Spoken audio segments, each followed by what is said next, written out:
My name is Rhapsody, his name is Orbital Potato, and welcome back to ShellShock Live. To ShellShock Live. To ShellShock Live. Indeed. Welcome back to Shocker, hell yeah. Shocker. It's a little bit of a warm-up, for the episode. I feel It's get things started. Sean kick Connery's things off. Sean Connery's second favorite sport. What's his first favorite sport? Tennis. It's based on the thing that I do every single time. Every single time I'm making plans with someone, and they say something along the lines of, "Oh, we could start around 10ish." I'm like, "Did you know that's Sean Connery's favorite sport?" Every single time, without fail. And it's no longer funny, and I don't hang out with that many people, so everyone's heard it multiple times. But I still do it out of a sense of duty. I started this, I have to die with this ship. The captain goes down with the ship. This joke and I will be together until the bitter end. I feel like that's a particularly poor analogy. Is it? I'm going down with the yeah. ship? Is that not a good analogy in this case? Tell me, what is the analogy I should be using in this case? That's a great question. That's why I Early asked bird it. gets the worm. The early bird gets the worm. That's the analogy I should be using in this case. Also, isn't that like more an idiom? Yes. Oh, hell yeah! Oh. Bounce over the hole? Yay! Oh, come on. I had 2 bouncy balls, man. What can you do? What can you do when life gives you 2 bouncy balls, huh? When life What gives can you you do? lemons. You demand to see the manager. I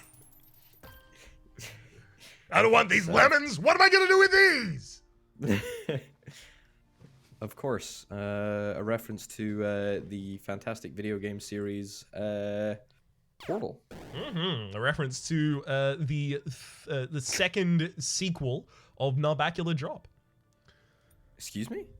Narbacular Drop was the game that was created by the team that then became the Portal team after being picked up from Digipen Studios by Gabe Newell.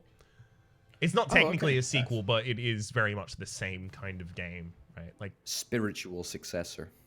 well, it's not. Still no. It was just like the prototype that then became Portal. Because it doesn't have like spiritual successor holds that it has to have like things in common with kind of like another established property. But Narbacular Drop wasn't enough established. I would agree with that. I think if you take the literal definition of spiritual successor, I think you can probably make a fair case for it. But I will grant you that the general game parlance of spiritual successor is someone who has moved on and wants to recreate an IP similarly. Yeah, so I you know what? I feel like I am a fair person. I will cede ground on that specific point. I appreciate that, but unfortunately, now that you've admitted that you are capable of being wrong, I'm just going to bring this up every single time we have an argument and say, you knew you were wrong that one time, so who's to say you're not wrong now? Have you ever thought about going into law? You lied once, and therefore you are an unreliable witness. Oh, yeah. I rest my case, Your Honor. Sorry about the airplane again, but, oh, God. That is actually one thing since moving. Like, the internet is much, much, much better here. I really appreciate that, but there is very little soundproofing in the quite small room that I've made my office. And I can just hear every single beat of the blades of an engine of any plane going overhead. It's wild. What was I saying before that? Law. Okay, yeah, no, I could consider myself going into law. I used to be, like, much more argumentative than I currently am. Okay. Which is saying something. But I would be, like, needlessly argumentative. Like, I was one of those kids in, like, early school that would try and prove the teacher wrong constantly just because I needed to have that validation.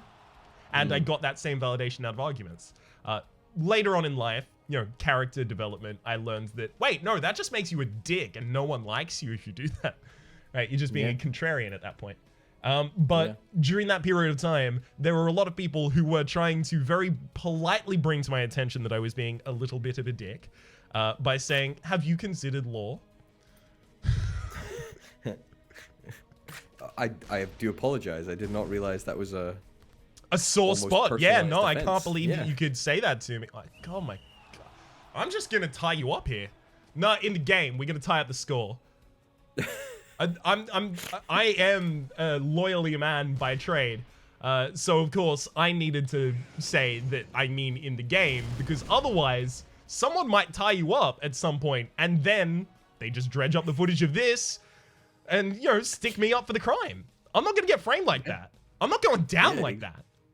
Exactly. Especially before your successful legal career, you wouldn't want to be associated with, Yeah, there's no impropriety of that level that I would like to be associated with. I must say, that was an absolutely exceptional shot. Thank you! Can you do some own goals now? This is not working. The problem is that it's actually kind of difficult to do own goals. I know. So what you're saying is I was very skilled in the fact that I managed to land them. That's exactly what I'm saying. See, look, you're perfect at this whole lawyer thing. You're taking a completely different meaning from what I originally intended. Perfect. So perfect. Hell yeah, I can just translate old legal doctrine. It's going to be mine. Magna Carta. Oh, yeah. Sorry. Magna Carta?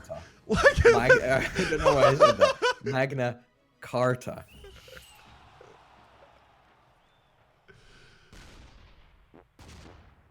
Yeah, I'll interpret legal documents like the Magna Carta, like the Constitution, like, the Bill of Rights, the amendments. Sorry. Yeah, that sounds fair. That's what I'm going into. If you went into law, what field would you go into? Like, are you going to go into family tax law? Tax law. Yeah. So you immediately, this is the quickest you've ever answered any of my questions. So you thought about this before. Why? Yep. I used to really want to be a tax lawyer. Oh, okay. Yeah, that makes sense, I guess. Yeah, sorry, that's a really boring answer. No, I've had this. Okay, maybe I should spin a little bit of a tale. Please do. I've always wanted to evade taxes legally, and I really thought that going into law would be a fantastic way of, cheating the system and sticking it to the man, because that's what I've always been about. Well, you're not wrong. There are a lot of things that are accessible in wealth avoidance, tax avoidance for the wealthy. Wealth avoidance. I'm in the business of wealth avoidance. Trust me, I am definitely in the business of wealth avoidance.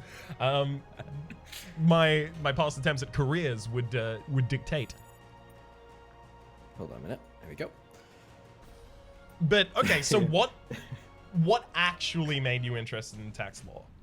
I used to read a lot of I don't know if I used to read a lot of John Grisham books. I don't know if you know John Grisham I've heard of. Yeah. They're literally just like legal fiction books, but they're written in a really compelling way. And I used to read like loads of his books, and a lot of them were really, really good. And I think it was sort of one day that I was kind of like, well, I kind of like numbers. I kind of like, I kind of like the idea of doing something in law. Yep. And so I thought, oh well, tax law it would be. Hell yeah. Not. But, upon any reflection, it's kind of like, wow, that is ungodly boring. Why would I ever think that? Of course. But hey, some people got to do the boring jobs. Otherwise, the boring jobs don't get did. That's true. That is true. I tell you what would really be boring though, right? Okay. In fact, let me rephrase. Let me, I'm being a bit selfish talking about myself here. What is your type of law? What would you become a lawyer in?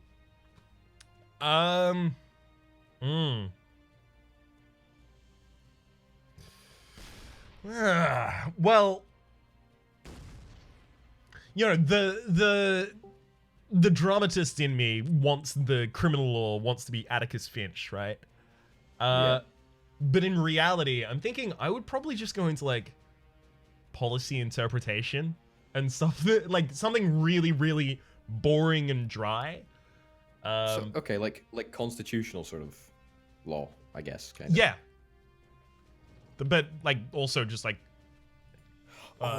interpretation of policy in the courts. You could be Nicolas Cage in National Treasure. I have been planning on stealing the Declaration of Independence, so this is beautiful. Now I have a reason to. I'm gonna steal the Declaration of Independence. You know, I can't believe you I pulled heard that there's off. a map on the To back. camera. I know. Yeah. It's a really weird documentary where he actually manages to get the Declaration of Independence not once but twice. Yeah. He stole that. He stole that twice. You gotta imagine that they'd be kind of a little bit shifty, you know, with him the second time that he tried to steal it. You'd think, but no.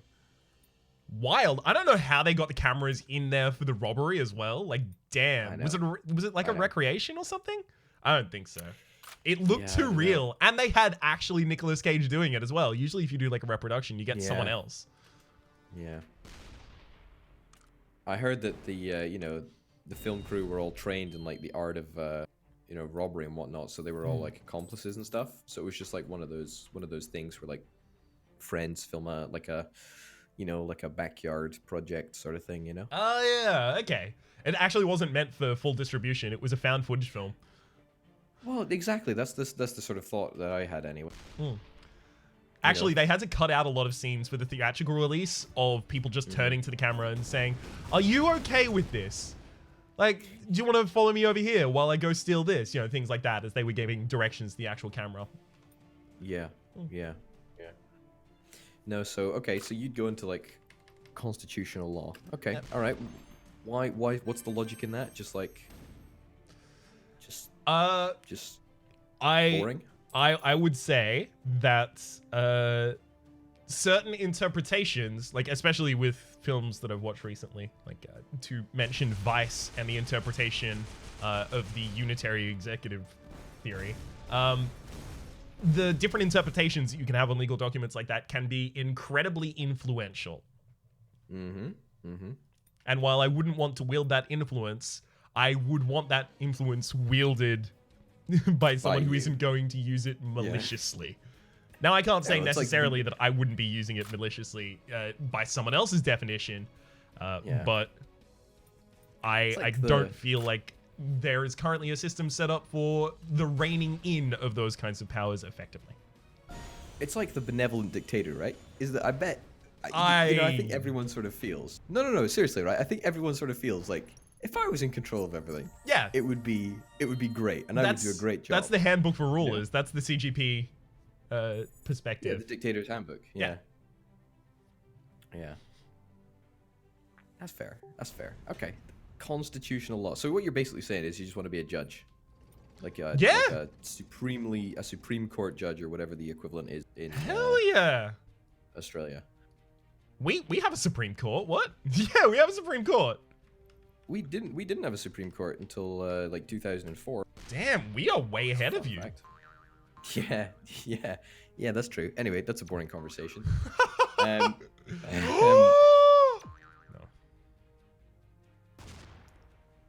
thought you were gonna take off for a second there. One bounce earlier would have got you. Yeah, that's true.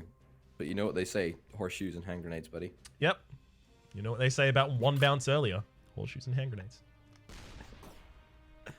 It's a cliche right there. That is a cliche. Ooh. All right. Nice traveling attempt. Thank you.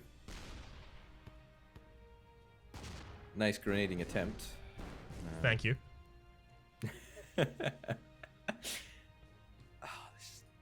This is just not good. Why can we not just have like a just plain old map? I have no clue. This is why we can't have nice things. Exactly. Ooh. Nice. Thank you. Very well done. I appreciate that. That's very, very kind of you to say, dude. Look, I'm nothing if not.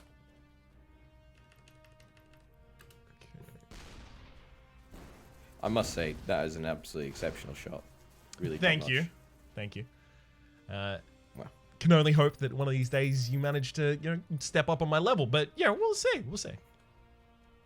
I recognize talent when I see it. Have you ever thought about going pro in ShellShock Live? Game recognized game. Yeah, I actually have. I emailed Kevin about it and said something along the lines of, "Hey Kev, just RE your last message. Yes, I actually am interested in becoming the worldwide commentator of esports for the ShellShock Live community." Okay. And then he emailed me back like 24 seconds later. He gets back to me really quickly. He's really responsive.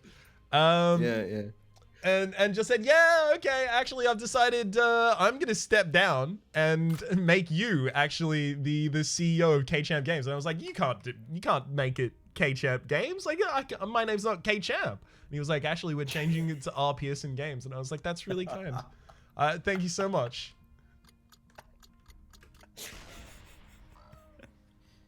It's a completely legitimate story of what happened to me yesterday. Look, that's hilarious. Honestly, that's great. That's well done. I thought that was a majestically crafted story. A story? No. Sorry. Yes, reality. There we go. Okay, weird. You didn't get the double damage for the bow? I don't think. I think I did. I don't know. Maybe it's like 7.25 and then it rounds up. I don't know. 7.25 would give 14.5. Yeah, I know. So it and wasn't then, that. well, no. Okay, so there's something called a roof function and a floor function. So if something has to be rounded and it's in the middle, a roof function will round it upwards. So 14.5 would become 15. Oh, you're gonna make. But me, if it's 7.5 and it was rounding up, then the initial hit would have been 8, but then the doubling of it would be 15, which would be weird. So it's much simpler for it to be 7.25, which would round down with the floor, and 14.5, which would round up. I just realized this is totally my bad because that's you're actually qualified to talk about these things. Like actually, like literally, actually yeah. Qualified. Like literally, actually, and not figuratively. It's good to have a field of expertise, even if I'm bad at it. Field of expertise, a field of mediocrity. I think is. Oh no, I just wallow in a field of mediocrity. That's. Okay, look, I will grant you that you might have been spot on with the wave function extrapolation comment that you made earlier. However, I think it was probably more just likely that the double damage didn't apply. Almost certainly, yeah. Reason. Yeah. Makes way more sense. But if you're going to take a whole episode to describe live, then I'll take 2.5 minutes. You're gonna describe to me the function of a wave. The function of a wave. Yeah. Well, you can ride it with a boogie board or your body if you're bold enough. Have a good time. I actually went to the beach for the first time in maybe a decade a couple days ago. Was it good? It was actually it's probably the first time wow, that's a good shot. Well done. It's probably the first time I've ever been to a beach without burning myself. Oh yeah? Yeah. Of a very sickly pallor to me, courtesy of staying indoors all of the time. My skin is basically alabaster. You can see straight through it. Sorry? That's a fantastic word. Alabaster. Sorry, alabaster. What does of it a mean? pearly Just white like quality. Oh wow, okay. What an incredible word. Yeah, no problem. Sorry, please continue. I'm enthralled. Yeah, so I usually die as soon as someone mentions the beach rather than even going, but oh wow! That's so cool! Is that the upgraded disco ball? Yeah, that's groovy ball. That's groovy. That's it's very groovy, well dude. named. Sorry, the beach. Yes, usually have quite a sickly palate to me, so the beach is typically not exactly the kind of right place for me. But on a whim, decided to go. It was a very hot day. Managed to actually keep up with sunscreen application and have a reasonable time. It was nice. Yeah. What did you did you did you boogie board or ride the wave function? Oh, yes. Well, I did not boogie board, nor did I Okay. Bodhi surf, but I. Okay. What if you say boogie Okay. board? I'm going for Bodhi surf. Bodhi surf. Bodhi surf. That really just Bodhi sounds like a surf. surfer describing like a certain It kind of does. wave. Like, oh, there's some real Bodhi surf out there today, my dudes. This is real gnarly. You get whopped. That's great. That's great. But So no, you it didn't- was a good time. There's this thing that I really enjoy about it in that it gives you like a ridiculous amount of physical exhaustion, like not just working out levels of physical exhaustion, but because of the salt and the sun and like you kind of feel drained. So you get home and you just fall asleep instantly. You just have a nap after the beach because you just have to. Yeah. Yeah, it's When is the last time you would have gone to a beach? oh man. I mean, depends what you classify as a beach. So So pretty Like, much, yeah, no. beaches. I would probably. yeah, okay. Yeah. Any sort of depressed area that is relatively near the coastline where you can see the tide come in. I Hey, would assume it's that's my probably your- room. Okay. It comes into your room. No. Before you said tide, just a depressed area near the coast. Yeah, so I mean, there's a lot of beaches around here that are quite that are just stones. But I mean, that's not really a. I mean, I guess that's a beach. So I guess kind of recently then. That's kind of coast. I think Oh. when I'm talking about beach, I'm talking about like sun, sand, sea, other S words, Demonetized. sunscreen. Yeah. No, what? No, I wasn't going for demonetized. I was going for. Wow, I definitely wasn't going for the demonetized that I think that you're implying. No, I was just trying to continue the statement, but I didn't have any more S words, so I was just like, oh, I'll bank on synonyms. There we go. That's another thing that you can get at the beach. Synonyms from time to time. That's pretty good. Yeah, That no, is. it was good fun. I'm glad that I pushed myself a little bit out of my comfort zone there. That was also the first time that I've worn shorts in probably over a decade as well. That's another S word for the beach. Yeah, shorts, sunscreen, slip, slop, slap. Shorts. That was a Slips. slip, slop, slap. It was an ad campaign here in Australia to get people to put sunscreen on. Got to slip, slop, slap. So that you put sunscreen. We have bad ad campaigns. They're really awful. Regardless, that's a later topic. We can talk about ad campaigns and stuff. We can talk about what you would do as a marketing executive. There's so many things that we could talk about. This podcast goes forever. Until then, though, my name is Rhapsody. This was not my episode, was it? Yes, it is. Hey, Yes, it my is name is your Rhapsody. episode. His name is Me Normal Potato. There's a link in the description down below to all of the things you would possibly want to look at. Literally all of them. We've linked every different site that you would possibly, and it's personalized to each viewer. Your heart's most intense desire is found in the links in the comment section down below.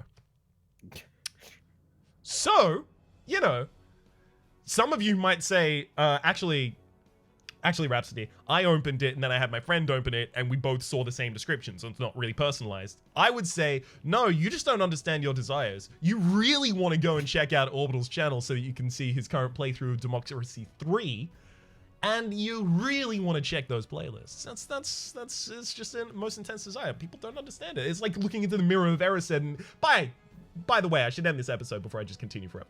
Hopefully you're enjoying yourselves and hopefully we'll see you next time. Bye.